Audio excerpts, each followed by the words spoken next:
un oracle cet après-midi.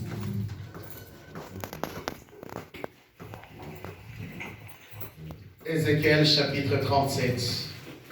Donnez-lui le micro s'il vous plaît. Un ancien diacre doit être à ce service-là. Soyons toujours sensibles. C'est ça le travail de Dieu. Donnez-lui un micro.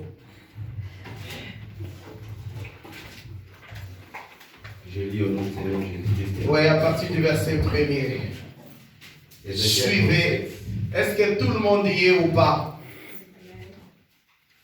Ézéchiel 37. La main de l'Éternel fut sur moi, et l'Éternel me transporta en esprit. Va tout doucement. Va tout doucement. La main de l'Éternel fut sur moi, et l'Éternel me transporta en esprit, et me déposa dans le milieu d'une vallée remplie d'ossements. Dans un milieu rempli d'ossements. Rempli d'ossements desséchés. Vas-y. Il me fit passer au bout d'eux. Il me fait passer à côté de ces ossements desséchés. Et voici. Ils étaient fort nombreux. Ils étaient fort nombreux. À la surface de la vallée. Et ils étaient complètement secs. Ils étaient complètement secs. Il me dit. Fils de l'homme. Ces eaux pourront-ils revivre? Ça c'est le verset 3. Il me dit. Fils de l'homme, ces eaux pourront-ils revivre? Je répondis. Seigneur éternel. Tu le sais. Tu le sais. Il me dit. Prophétise sur ces eaux. Il dit à Ézéchiel, prophétise sur ces os. Et dis-leur. Ossements desséchés. Écoutez la parole de l'Éternel. Ainsi parle le Seigneur. L'Éternel à ses os.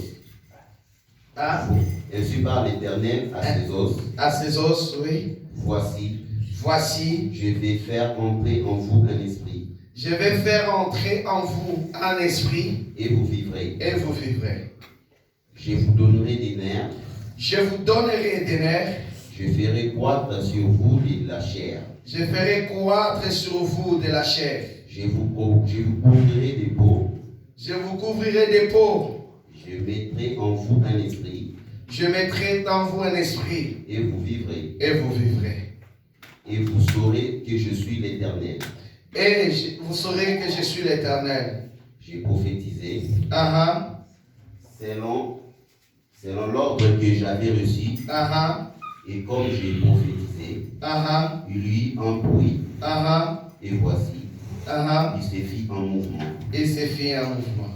Et les os s'approchèrent les uns des autres. Arrête-toi là. Le verset 7. J'ai prophétisé selon l'ordre que j'avais reçu. Et comme j'ai prophétisé, il y eut un bruit. Et voici, s'est fait un mouvement.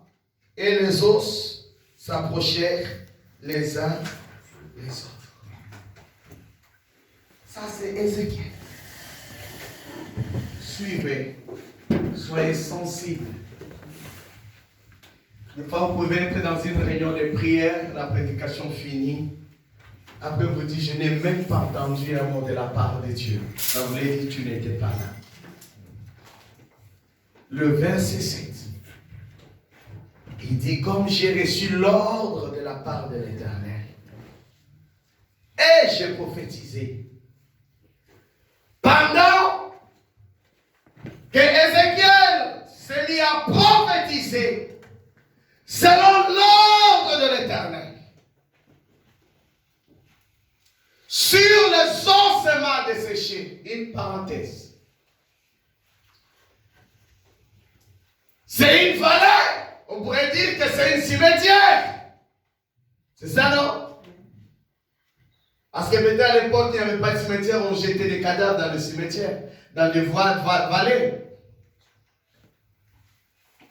Vallée, cimetière rempli d'ossements desséchés. Ce ne sont même pas des eaux fraîches, mais des ossements desséchés.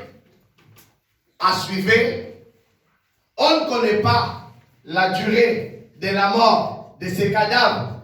Mais le prophète dit, un constat, il n'y avait pas la vie sur ces ossements desséchés.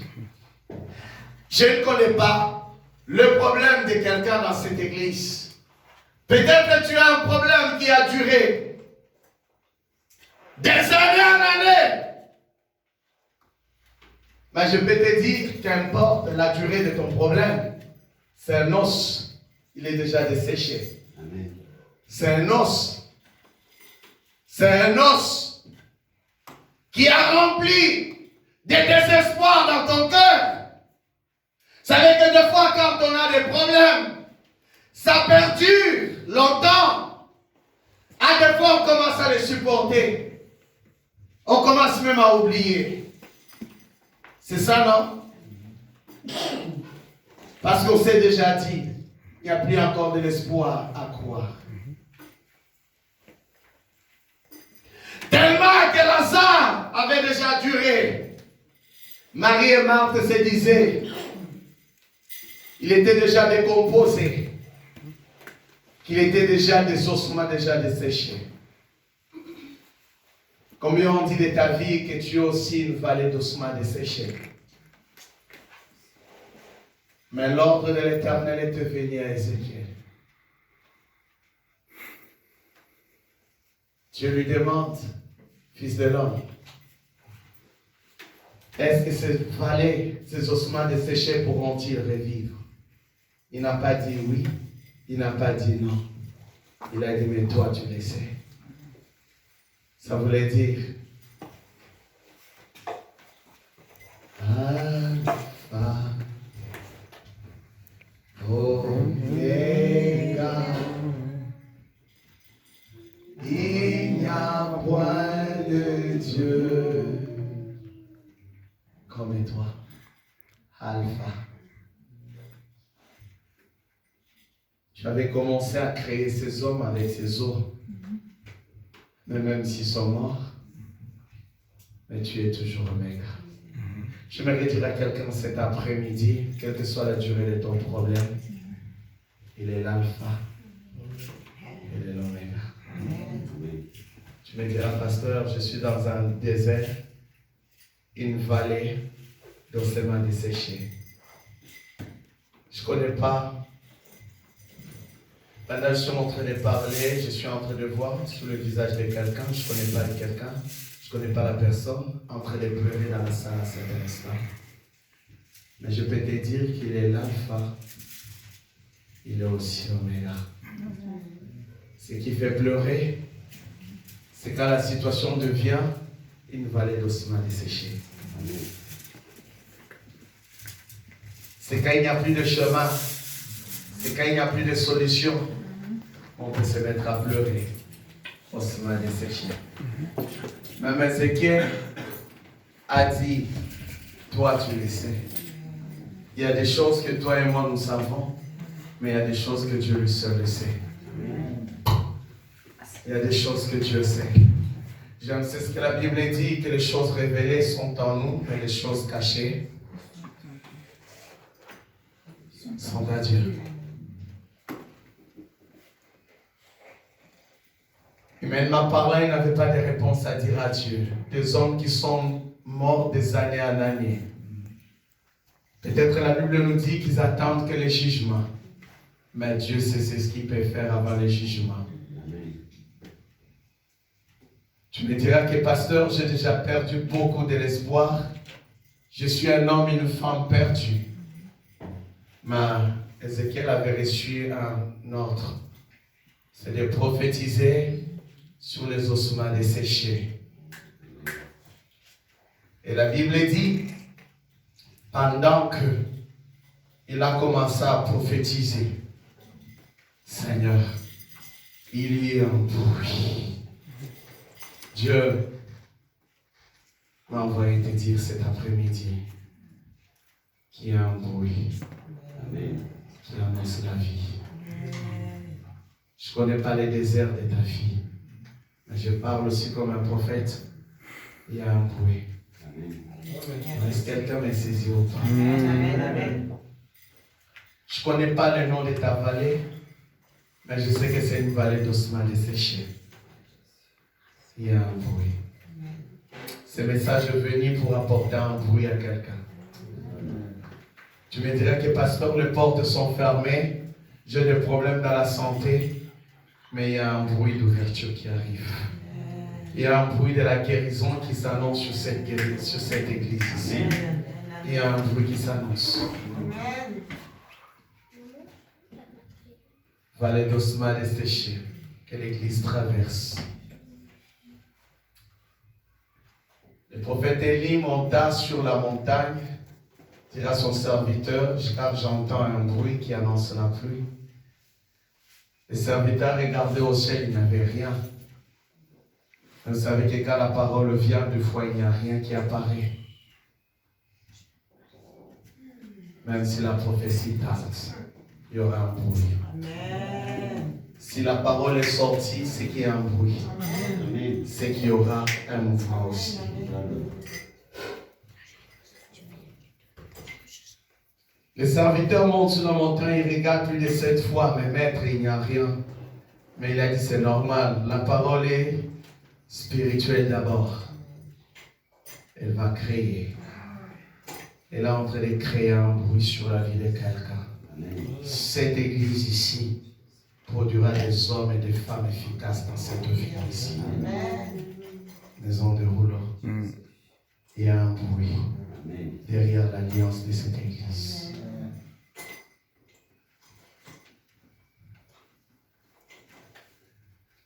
Pendant que je prophétisais, il y a un bruit.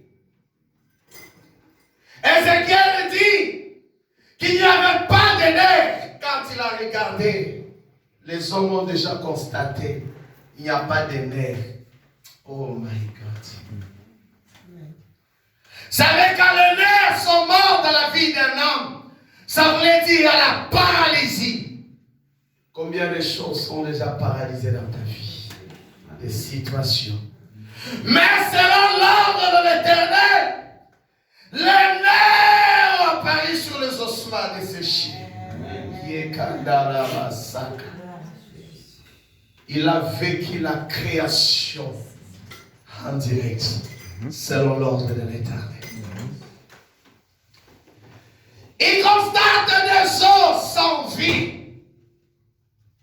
Seigneur, sur ces hommes et ces femmes qui te servent avec moi, sans vie, sans nerfs, sans peau, sans argent, sans travail. Mais je prophétise qu'il y a un bruit dans leur vie.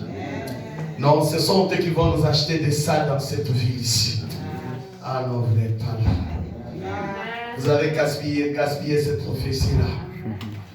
Sans vie, mais il y a un bruit. Dis à ton voisin, il y a un bruit sur ma vie. Il y a un bruit sur ma vie. Demain, je serai l'acheteur de cette salle. J'achèterai cette salle. Ézéchiel dit, il n'y a rien sur ces eaux-là.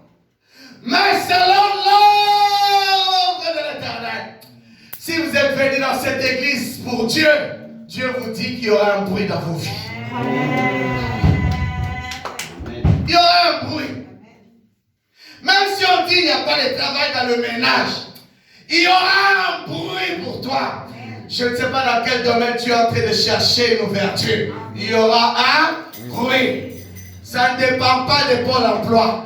Ça ne dépend pas de ta famille. La Bible dit, la bénédiction ne dépend pas de l'Orient et de l'Occident, mais il vient de l'Éternel. Dieu créera un bruit que tu sois béni.